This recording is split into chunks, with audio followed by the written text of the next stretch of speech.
Standard 3 की हिंदी शब्दावली कक्षा में आपका हार्दिक स्वागत है। शब्दावली में 20 शब्द आते हैं और उसके लिए 10 अंक होते हैं।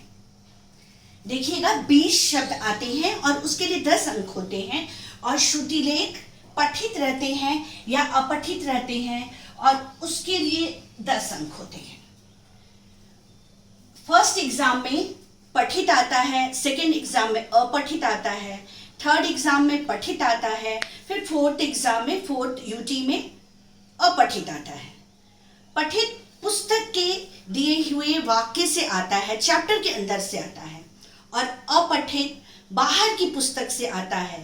ऐसे शब्द रहते हैं जो आप लिख सकते हैं, उसमें ऐसे वाक्य और ऐसे कहानियां रहती हैं जो आप लिख सकते हो। 20 शब्द दिए जाते हैं। कैसे पुकारा जाता है? सबसे पहले मैं आप लोगों को स्पेलिंग लिस्ट दिखा दे रही हूं। स्पेलिंग लिस्ट, इसी से स्पेलिंग आएगा और ये आपके वेबसाइट में डाल दिया गया है और आप लोग रोज रोज स्पेलिंग ऐसे कॉपी में एक साइड में लिख लीजिएगा पहला शब्द और उसके बाद 4 बार उस स्पेलिंग को बोल बोल कर लिखिएगा। ऐसे करने से आप स्पेलिंग सीख लेंगे। आप जैसा जानते हो कि शब्द भाषा का, कोई भी भाषा का, या इंग्लिश वर्ड या हिंदी वर्ड, सबसे मुख्य अंग होता है। इसीलिए शब्दों को शुद्ध शुद्ध लिखना बहुत जरूरी है। हम लोग कैसे पुकारते हैं क्लास में, मैं आपको एक बार और बता दे रही हूँ। ऐसे आप लोग स्टैंडर्ड 2 में तो आप लोग लिखे ही होंगे। पहला बार मिस पुकारती है गिलहरी, फिर सेकेंड टाइम जब पुकारती है तो आप लोग लिखना शुरू करते हो। जैसे मैं भी लिख रही हूं गिलहरी, गिल उच्चारण कर रही हूं, ह्रस्वी की मात्रा है गिल हरी, दीर्घी की मात्रा है री को मैंने देर से कहा गिलहरी। नेक्स्ट वर्ड मैं लिख रही हूं यंत्र, य के ये पाई में अनुस्वार होता है यंत्र। अब ये पता रहना है आप लोग को त्र शब्द कैसे आता है। तो आधा तो और धन र मिलाकर त्र शब्द आता है यंत्र।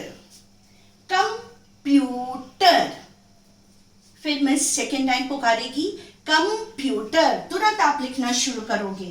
कम अपने मन में बोलते रहोगे कंप्यूटर। फिर थर्ड टाइम मिस पुकारेगी तो आप मिलाओगे कि आपने शब्द सही लिखा है कि नहीं। अब मैं पुकार रही हूं ब्राह्मण, फिर सेकेंड टाइम पुकार रही हूं ब्राह्मण। जब मैं फर्स्ट टाइम पुकारूंगी तो आप शब्द अपने मन में रखोगे और उच्चारण सोचोगे, और सेकेंड टाइम जब मैं पुकारूंगी तो आप लिखना शुरू करोगे।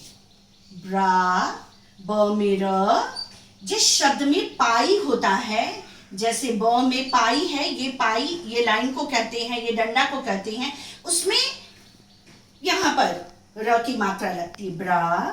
और ध्यान दीजिएगा ह और म संयुक्त होता है, आधा ह हम पुकारते हैं तो हम ह के साथ ही सटाकर म लिख देते हैं ब्राह्मण।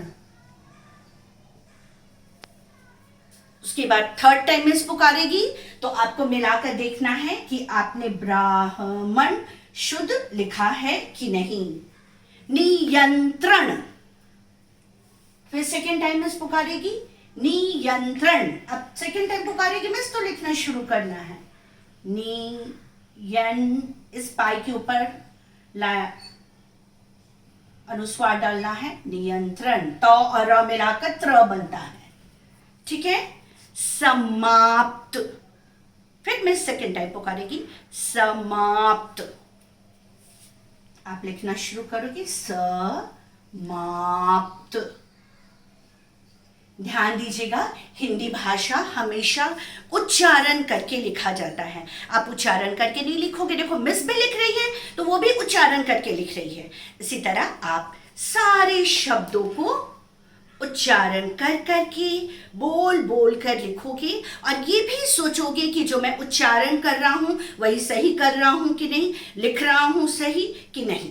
ठीक है, अब हम लोग डिक्टेशन में जाएंगे। श्रुतिलेख, श्रुतिलेख का अर्थ होता है सुनकर लिखना। श्रुति यानी सुनना, लेख यानी लिखना। श्रुतिलेख, आप जब मिस पुकारती है तो पहली बार मिस पुकारती है, जैसे किसी गांव में एक कृपण किसान था। कृपण यानी कंजूस। किसी गांव में एक कृपण किसान था। आप लिखना शुरू करोगे।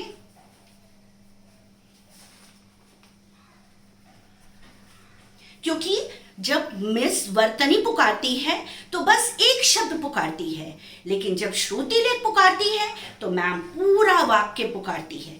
कभी कभी ऐसा होता है वाक्य बहुत लंबे होते हैं तो मिस वाक्य को 2 भाग में करके पुकारती है। किसी गांव में एक कृपण किसान था। किसी गांव, चंद्र बिंदु, ना से बोल रहे हैं, नाक से बोल रहे हैं। में हमेशा अनुस्वार होता है। एक कृपण किसान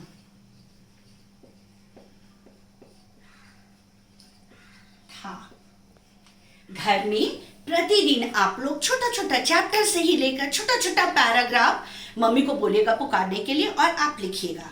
इसके अलावा अभी तो पूरी छुट्टी है, आप लोग मम्मी को बोलेगा नंदन, चंपक, पराग कोई भी बाल पुस्तिका ला देगी मम्मी और आप उसको पढ़िएगा। स्टोरी पढ़ने में तो मज़ा आएगा, साथ साथ आपका स्पेलिंग और डिक्टेशन दोनों अच्छा हो जाएगा। Thank you.